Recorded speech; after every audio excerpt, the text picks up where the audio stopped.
Tourism is quickly picking up in Jamaica as the growth of COVID cases around the world slows down significantly. Jamaica is open for travel and traveling is becoming much easier now from July 2021. This episode of Jamaica COVID Update 2021 for travelers sums up everything you need to know about COVID travel requirements for Jamaica. When a new full update comes out, you will see a link somewhere right here, and also check the pinned comment under the video where updates will be made even after this video is published. We start with an official government website for visitors that has all Jamaica travel information. Visit jamaica.com travel authorization. The front page of this website now also has a direct contact form. Just scroll down until you see need support. You can use it in case of emergency or to ask any extra questions that haven't been answered in this video or on their website. You must fill out a travel authorization form online on that website within 7 days from your travel date and wait until it gets approved. Most applications are now instantly approved, but if you don't receive a response within a few days, that's when you can use that need support form mentioned earlier. All travelers to Jamaica 12 years or older have to do a COVID test, regardless if you have been vaccinated or not. Fully vaccinated travelers do have bonuses, but we'll talk about them later. Accepted test types are here. The antigen test is the cheapest and the fastest, takes like 15 minutes to get results. The date of the sample collection must be within 3 days from the travel date. To be sure you don't take the test too early, use test date calculator on the official website so you won't get confused. You don't need to upload your test results, you should only show them at the check-in before your flight. Travel bans. If during the last 14 days you have visited one of these countries, you cannot travel to Jamaica. And this is regardless if you are vaccinated or not. If you are traveling from the United States to Jamaica, there are no specific updates related to your country, so Americans can come just as before. However, there have been significant updates for travelers from Canada, UK, and Germany. Check the time codes. This video has these important updates, but if they don't apply to you, feel free to skip all the way to the Resilient Corridors chapter. Or watch everything if you want to support this channel. So, Canada. From the 5th of July, fully vaccinated Canadians can finally travel to Jamaica. Air Canada flies from Toronto to Montego Bay every Sunday, and there has never been a ban on Canadian travelers by Jamaican government. The problem was with the restrictions applied by Canadian government, which are now being partially lifted. From July the 5th, travelers who are fully vaccinated and coming back to Canada do not have to self-isolate for 14 days anymore. They do not have to take an extra test on day 8 as before, and they do not have to stay in government facilities upon arrival. So if you are the fully vaccinated Canadian, you can come to Jamaica and return back home without paying all this money to Canadian government for these extra quarantine facilities and things.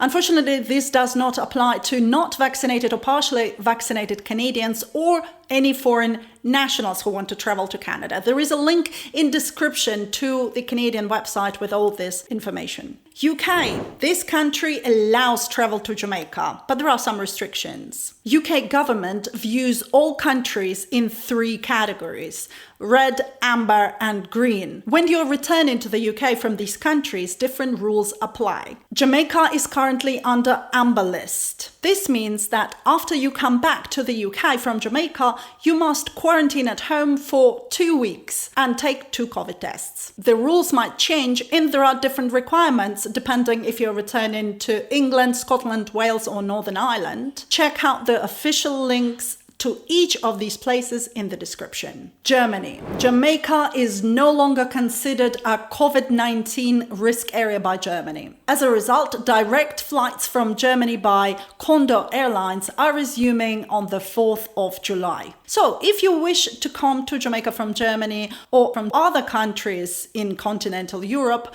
provided you can go to Germany, you can now use this option. For all other countries that haven't been mentioned in this video, you are allowed to travel to Jamaica, but make sure to check with your own country for any restrictions.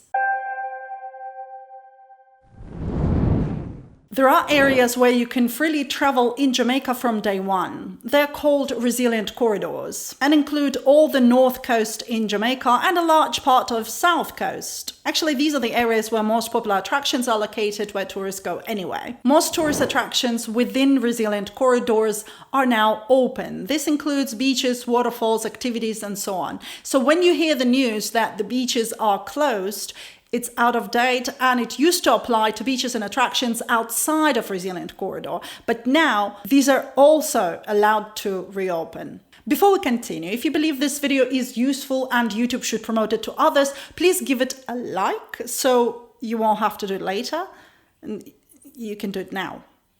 Thank you. Curfew hours. From the 1st of July, the curfew hours are from 11 p.m. to 5 a.m. from Monday to Saturday and from 6 p.m. to 5 a.m. on Sundays. This applies until 11th of August 2021, when a new update will be provided. During all other time, when there are no curfew hours, everything is open. You're allowed to go to attractions, restaurants, and shops. But even during curfew hours, you as a visitor can leave your property if you have to travel between your accommodation and the airport, or if you need to relocate from one accommodation to the other, provided you have a proof of your reservation of flight. Quarantine. If you are not fully vaccinated, you have to quarantine regardless of where you're staying. In resorts, in Airbnbs, in private residence, doesn't matter.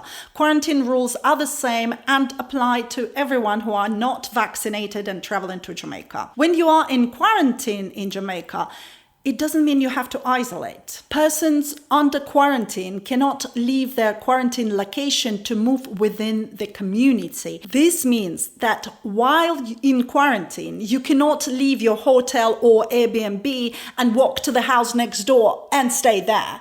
But while in quarantine, you can leave your property and travel anywhere you want, pretty much within Resilient Corridor, as long as you follow all the protocols like 6-foot distance, wearing masks in closed public spaces or wherever it is required. You can visit all tourist attractions, restaurants, and shops. You can use private transport, such as rented car or private taxi. What are the restrictions then?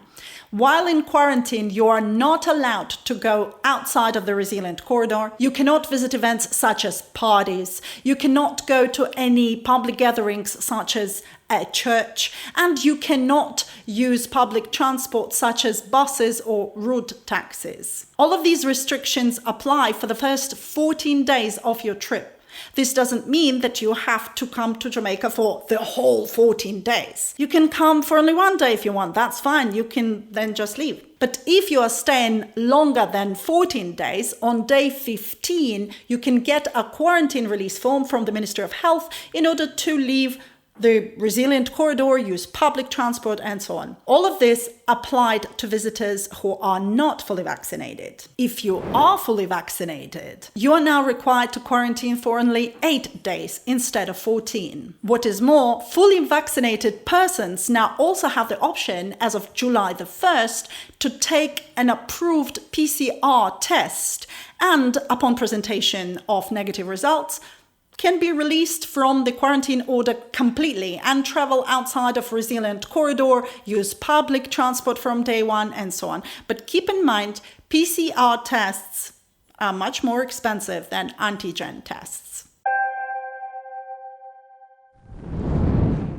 Accommodation. This is another point where a lot of people get confused. I have already explained that in my previous updates, but I have to mention it here again. There is a list of so-called COVID-19 protocol compliant approved listings, and it is designed to encourage guests to choose accommodation from this list. But it doesn't mean you have to. You can choose any accommodation you want anywhere in Jamaica, including Airbnbs, families, and friends. And if you don't see your accommodation in that list, simply select private home and get an address with a pin on the map. Accommodation choice does not influence your approval of authorization, but it does influence the kind of form you receive as a result. If you select private home, you will get Form B, which says quarantine home order, which sounds as if you have to isolate, but you don't. If you read the form in detail, it tells you that you have to isolate only if you have COVID symptoms. But if you don't have COVID symptoms, you can travel anywhere within Resilient Corridor, visit attractions, shops, basically do the same as guests staying in resorts. Please note, all of this is relevant only if you are a tourist. If you're a Jamaican resident, you will have to isolate for 14 days when you come back to Jamaica, unless you are fully vaccinated, and then the other rules might apply. For business travelers, there are separate rules as well, so please check the link in the description for all these travel groups. There are plenty of places in Jamaica where you can do a COVID test before your return flight home. The antigen test costs between $50 to $55 per person, while PCR test is more expensive and it's around $150 per person. Some hotels in Jamaica offer test services on the property, but please keep in mind these services can attract an extra fee. So you might be paying like $200 for the test that costs only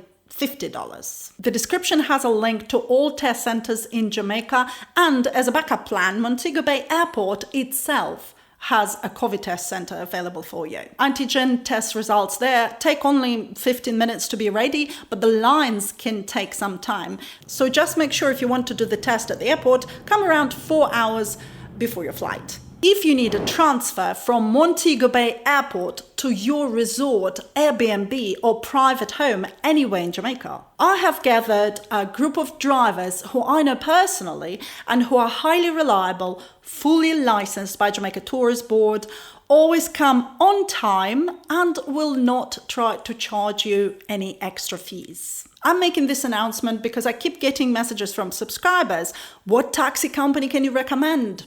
Solution: brand new WhatsApp hotline from Jamaica with IRIE for everyone who needs an airport transfer or any transportation services around Jamaica. And guess what? If you contact this number over WhatsApp during the working hours, you will get a reply within 10 minutes. If you are contacting outside of the working hours, you will get a reply whenever the office opens. But guys, I'm not the one operating this hotline, so please don't use it to contact me. Only use it if you need transportation services. I hope this helps, at least with arranging transfers in advance.